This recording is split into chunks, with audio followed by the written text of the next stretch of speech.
Good morning. Today is Tuesday, October 15th, 2024.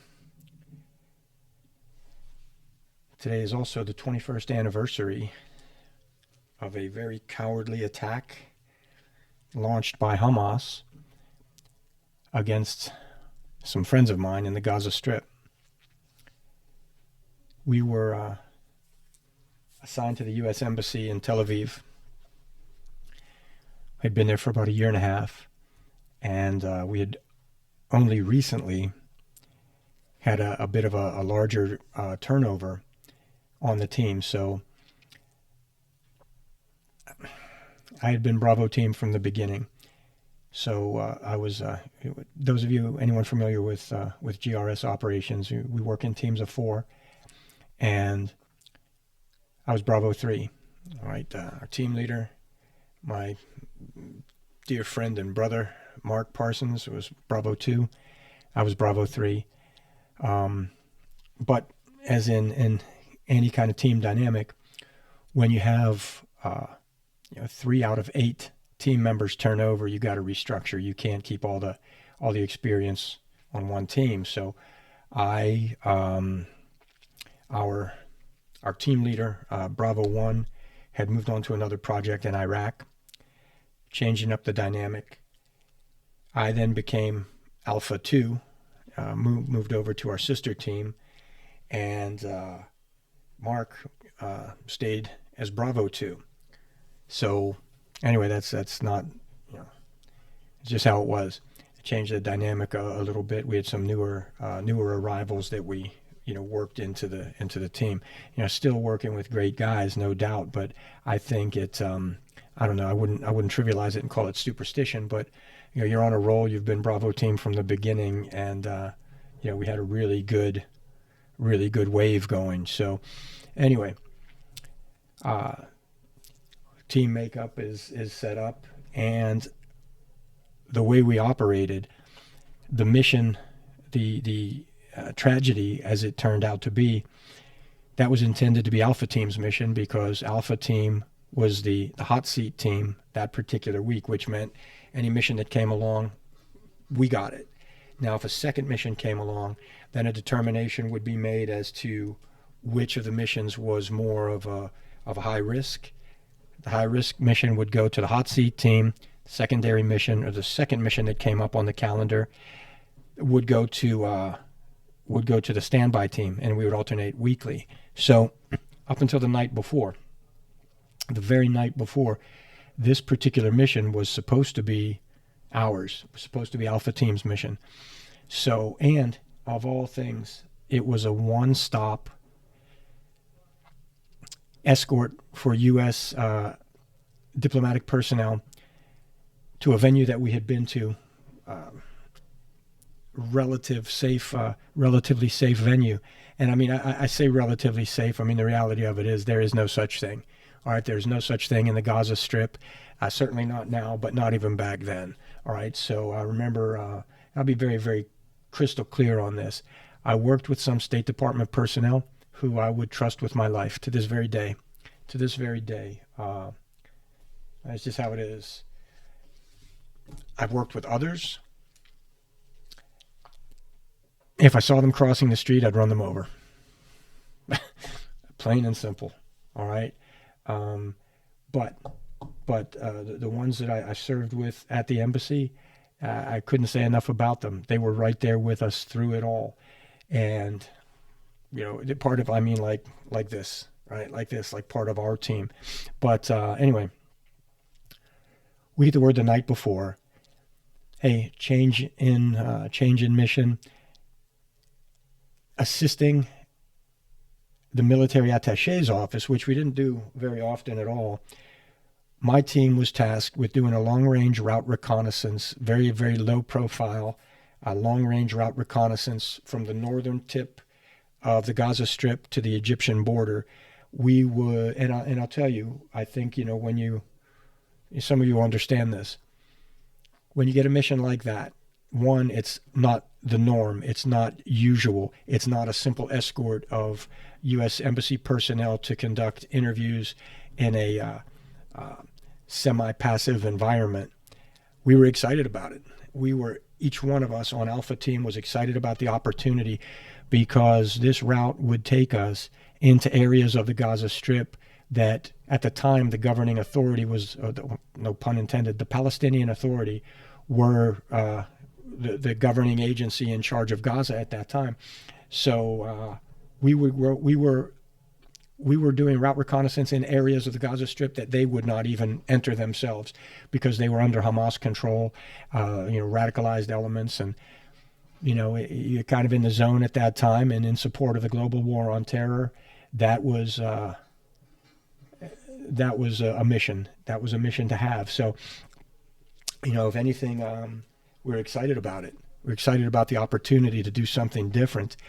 And now, having said that, I switched over to Alpha Team, but I stayed in the same house.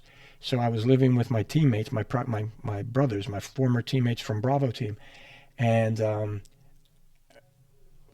remember the night before, Mark was out with his girlfriend, and I was watching, I don't know why, I don't remember what I had for breakfast yesterday, but I'll never forget this as long as I live. John Linde, one of the new team members who was now on Bravo Team, he and I watched the movie Cadillac Man with Robin Williams the night before.